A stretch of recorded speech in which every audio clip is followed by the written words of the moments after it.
Hi guys! Magandang hapon sa inyo lahat. This is Jim Pumasagari Channel, a faith healer, also mata reader. So ngayong hapon, natatagan natin ang nagsasabihin sa'yo ng ating mga gabay. This is our 7 Archangels urgent message for the sign of Pisces. So Pisces, welcome to my channel. Ano ang messages, advices, at spirit guides ang ating masasagap for today's video?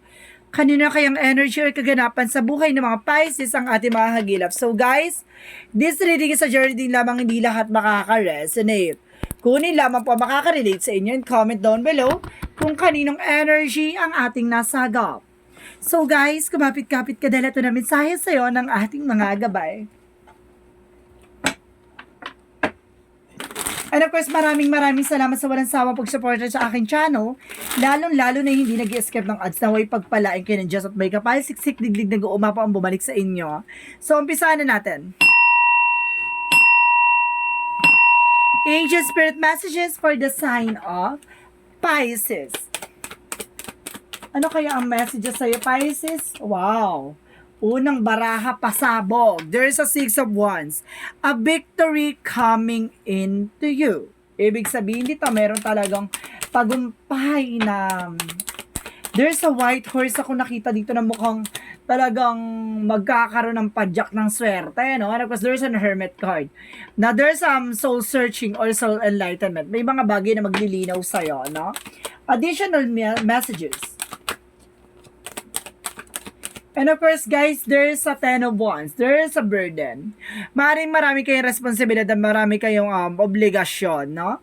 So, let's see what is additional messages. And because there is a Page of Pentacles, don't you worry kasi there's a manifestation. May mga bagay na unti-unti nyo na maisa sa kataparan. Additional messages.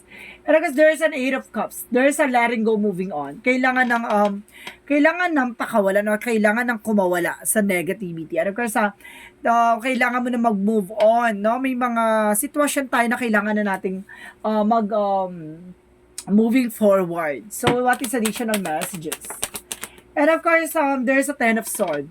There's a lot of betrayal or there's a lot of backstabbing. Sinasabi sa'yo dito na kailangan nyo na i-let go yung mga negativities. And of course, sinasabi sa'yo dito, kailangan nyo na let go yung mga taong akala nyo, mapagkakatiwala nyo. At the end of the day, tataraydo rin kayo, no? There's a betrayal. So, what is the 6 of Wands?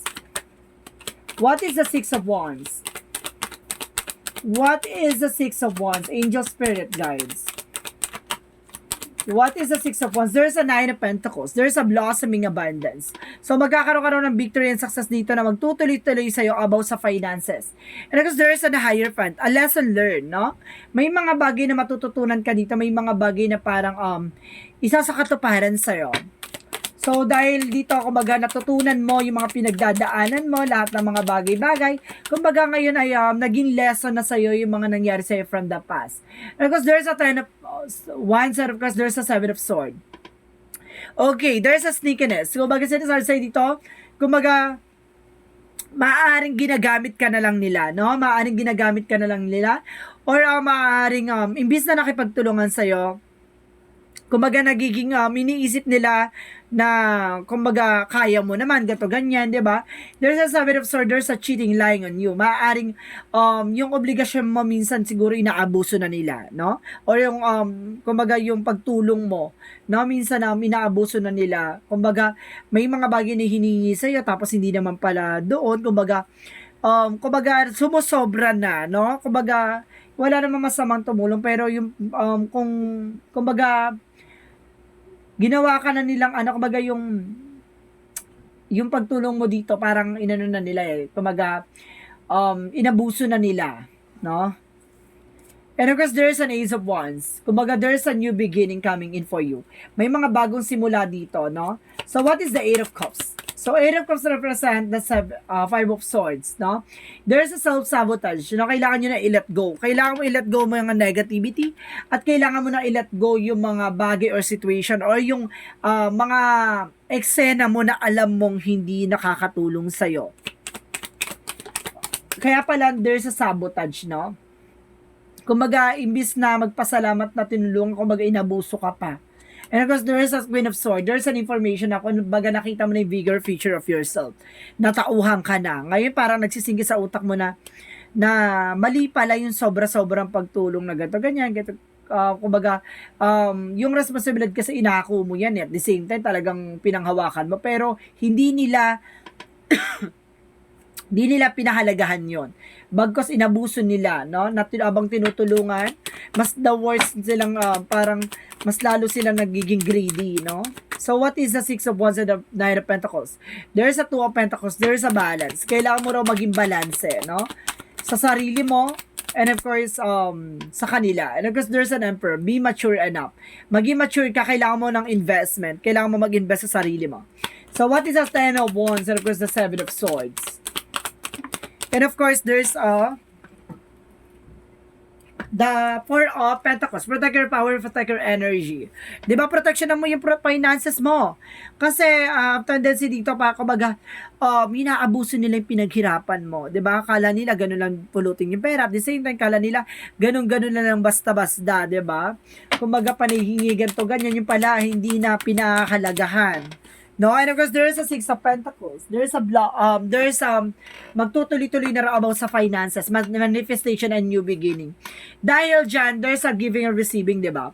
Kumbaga, unti-unting natatanggap mo na, unti-unting nang mas nag-grow yung utak mo, at the same time, yung mindset mo, at binago mo na yung perspective mo, ngayon, magtutuloy-tuloy na about sa finances sa'yo. What is the Eight of Cups and of course the Five of Swords? There's a King of Swords, no? There's an information na kumbaga maging wais ka na, no? You need to let it go, na may mga bagay na kailangan mo nang pakawalan. May mga bagay na kumbaga kailangan mo nang putulin yung pattern na yon. So what is the Ten of Swords and the Queen of Swords? There's an Ace of Swords, there's a breakthrough. Kasi yung tagumpay mo, hindi mo nakakamit kasi dahil dun sa mga obligasyong inako mo. Dahil sa mga responsibilities na kinuha mo, no? Kumbaga sarili mo, nakalimutan mo, kasyo ganto ganyan.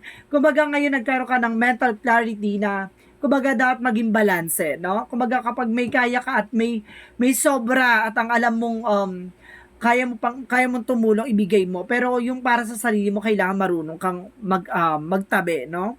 So, let's see what is the outcome. Outcome is that everything is fine. So, sinasabi sa'yo dito, kahit na hirap ka na, kahit na niloloko ka, okay lang sa'yo, no? Parang gano'n, parang feeling mo, kahit na pagod ka, nilalaban mo. Because there's an Ace of Pentacles. There's a big opportunities coming in for you. There's a big money. And of course, there's an Ace of Cups, no? Ngayong nangyari sa yung ganyan, kumbaga, pinagkalooban ka ng langit na love life and career. No? And of course, there's an health. Kailangan mo lang yung health dito by stress. Kailangan mo lang pakawalan. So, let's see what is additional messages. And because there is a Seven of Wands, protectionan mo raw yung sarili mo, no? Protect your power, protect your energy. Lalo-lalo na sa mapang-abuso. So, let's see what is the Love Oracle card. So, let's see what is the Love Oracle card. What is the Love Oracle card? There's a mask. See? Kumbaga, there's a pretender. Or may mga tao sa paligid mo na hindi pinapakita yung totoong kulay nila. Or yung intention nila, no? Kumbaga, nagbabalat kayo. 'Di ba? Mapagpanggap, ganon. And of course, sinasabi rin sa'yo dito, guys, there's a coffee cup, no? Conversation and meeting. Kailangan mong magkaroon ng heart-to-heart talk na kailangan ng pattern na puputulin mo yung ganong eksena na. No? Kaya magbibigay ka by your help, pero hindi na yung obligasyon talaga na uobligahin mo yung sarili mo. And of course, there's a talking, no? Kailangan mo makipag-usap ng maayos. Iko-close your issue about dyan sa ganong eksena. Kasi, kumbaga, alam mo ba yung mga pinaghirapan mo na binibigay mo sa kanila? Inabuso nila, tendency, ginagawa pa nilang bisyo. So, what is additional messages? Additional messages. There's a trust, no? Kumbaga, there's a perfect timing, divine time and trust. Magtiwala ka when a God times, diba? Bibigay sa'yo at pagkakaloob sa'yo kapag nasa perfect timing ka na. At the same time, there's a Venus by offer. There's an offer for a lifetime and happiness. Kumbaga, nangyari to sa'yo, kumbaga, hindi mo, di ba, binigyan ka naman ng oras ng Panginoon ng ating gabay na, kumbaga, this is your moment na para sa sarili mo. Because there's a contract, career, and commitment. Kailangan mo na magkaroon ng mag-commit ka sa isang relationship or mag-commit ka sa isang career na alam mo makakatulong sa'yo at the end of the time, magsiserve sa'yo, di ba? So, let's see what is additional messages. Paano ka sa outside? Pagdaan. Yan lang. Saan na? Load. Walang mo. Walang load. Light and love. So, sinasabi sa'yo dito na magkakaroon ka ng, kumbaga, kaliwanagan pagdating sa buhay pag-ibig. Diba? This is the light na, kumbaga, ilaw na magbibisilbing kaliwanagan sa lahat ng eksena mo. So, what is Archangel Michael? Pay attention to your dreams. No, kailangan mo maging attention sa mga pangarap mo, sa gusto mo talagang matupad, no? Kailangan mong sundin yan at kailangan mo tuparin naman yung para sa sarili mo. And of course, there is a confident, no? Kailangan magkaroon ka ng confident sa sarili mo, no? At kailangan mong gawin yung para sa iyo. And of course, take time to read out. No? Take time to making decision. Kailangan mong mag-decision on your own. 'Di ba? Pag-isipan mong klaro at malinaw. So, what is the chakra? What is the chakra? There's an impasse. No? Parang hinaharang nila yung pag-unlad mo. Or some of you parang may kumukontra sa'yo dito. At the same time, there's a destiny. Don't you worry. Kasi nasa kapalaran mo yan. Mangyayari ang dapat mangyari. So, what is additional messages? What is additional messages? And of course, there is an perseverance, no? Pagtsatsaga, magtsaga-tsaga ka na lang daw kung ano may mga bagay-bagay na yan. And of course, there is for support, no? By your loved ones, no? Kumbaga, there is some ancestors na gumagabay sa'yo at sinusuportahan ka kung ano man yung ginagawa mo.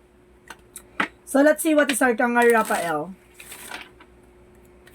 Archangel Raphael messages. Second opinion. Na kailangan mong tumingin sa pangalawang options mo, 'di ba? So, what is the Jesus loving quotes? Fear not little flags, for it is your Father good pleasure to give you the kingdom. Ibig sabihin dito, huwag kang matakot madapa, huwag kang matakot magkamali. Kasi yung bagay na yan, kumbaga, pinagkaloob sa iyo yan para may matutunan. At kumbaga, diyan mo makikita ang kaugnayan mo sa ating Panginoon. 'Di ba? Kasi lessons na yan sa buhay mo, kumbaga diyan ka susubukan ng pananampalataya mo, tiwala mo. So, what is the Montology? Don't let past hold you back. No, wag mo na raw balik-balikan ang nangyari sa nakaraan. Look moving forward. So, what is the energy? So, what is the energy? What is this energy? Indecision. Kailangan magkaroon ka ng decision kasi nagkakaroon ka ng indecision nga, hindi ka makapag-decision, no? Because there's a third chakra Archangel Chamuel about sa iyong nararamdaman. Na parang sinasabi sa akin dito na kumbaga pakiramdaman mo at hilumin mo, no, muna ang tubig bago ka magdesisyon. Kasi may galit ka na naiinis ka, ganito, ganyan. Kumbaga hilumin mo muna para makapagdesisyon ka ng maayos at tama. And because there's an attachment, kailangan mong kumawala sa mga nagbabalat kayo, sa mga nagpipretend, no, nagpapanggap, mga sinungaling, mga manggagamit, ganon. So, what is the angel's number? So, what is the angel's number? Okay, thank you. So, sinasabi dito, okay, there's a 22, I am aligned. You are in the process of incredible creative powers and it is assured that you can achieve anything you wish. Ibig sabihin dito, kumbaga nasa point ka na ibibigay ni God, no? Yung mga bagay na hiniling mo at yung pinalalangin mong makuha, no? Kumbaga ililinya kanya kung saan ka talaga nakapwesto o saan ka talaga ilalagay niya na alam niya makakatulong sa'yo, no? At makakabuti sa'yo. So, what is the messages of life? Ang messages of life is the inner alchemist. The inner alchemist said, okay, like an alchemist, I possess all the power I need to build a life of joy and harmony today. Through my positive thoughts, words, and deeds, I create my own light. I understand that I can use the inner magic of intention so transform myself. In the same way, an alchemist transform lead to in gold. Today, I create happiness. So, ibig sabihin dito, kumbaga, you are indestructible, no? Kumbaga, pinipilit ka man nilang sirain, pinipilit ka man nilang, kumbaga, gamitin, no? Ang totoong halaga mo, ang mismo magpapayabong sa'yo. Tandaan mo, kumbaga, yung mga nangyari na yan, magkakaroon ka ng transformation at matututo ka sa lahat na nangyari sa'yo. At yun ang magsisilbing kaligayahan mo. Kasi hindi ka nabigo at hindi ka kumbaga, binigay mo yung best part mo. Pero may mga bagay talaga na kailangan natin i-let go. May mga bagay tayo na kailangan natin bitawan para din sa kanila at para sa'yo. Sa ikabubuti mo at ikabubuti nila. So guys, this is Seventh Archangel's urgent message for the sign of Pisces. This reading is a general reading lamang, hindi lahat makaka-resonate. Kunin lamang po ang makaka-relate sa inyo and comment down below kung kaninong energy ang ating nasagap. And of course, maraming salamat sa walang sawang pagsuporta sa aking channel. Lalong-lalo na hindi nag-skip ng ads na way pagpalain kayo ng Diyos at may kapal. Siksik-liglig nag-uumapaw ang biyaya ang pagkakalob sa inyo. And of course, don't forget to comment down below your full name, birthday, and of course, location nyo kung asa kayo sulok ng mundo para sa susunod na reading natin maka-energy mo na masagap at makagilap ng ating mga gabay. Maraming salamat and see you in the next video. Bye-bye and babush.